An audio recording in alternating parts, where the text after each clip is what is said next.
2026లో మీనరాశి వారికి అద్భుతమైనటువంటి ఐశ్వర్యం కావచ్చును, చాలా చక్కటి ఆరోగ్యం కావచ్చును. అదేవిధంగా మీరు అనుకున్నటువంటి పనులు నత్తనడకగా సాగకుండా చాలా ఫాస్ట్గా ముందుకు వెళ్ళాలి అని అనుకుంటే ఖచ్చితంగా మీరు సముద్ర స్నానాన్ని ఆచరించండి.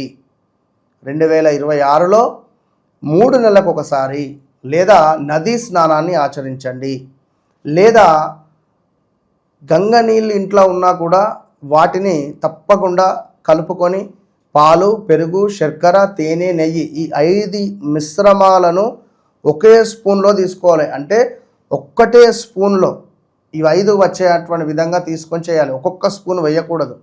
అన్నీ కొంచెం కొంచెం కలిపి ఒక స్పూన్ నీటిలో కలుపుకొని స్నానం ఆచరించడం ద్వారా విశేషమైనటువంటి రాజయోగం మీకు పడుతుంది.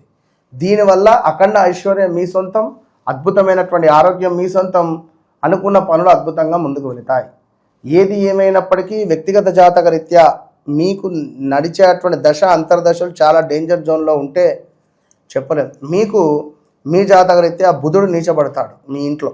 ఒకవేళ బుధుడు నీచబడ్డటువంటి దశ అంతర్దశలు నడిచినట్టయితే చాలా డేంజర్ జోన్ ఉంటుంది. అంటే ఎట్లా, మనకు రిలేషన్షిప్ బ్రేక్ అవ్వడం కానీ, రిలేటివ్స్తో గొడవలు కానీ, చేసే వ్యాపారంలో నష్టాలు కానీ ఇలాంటివి ఇబ్బంది పడతాయి. అదేవిధంగా మీకు బుధుడు బాధ కూడా అవుతాడు.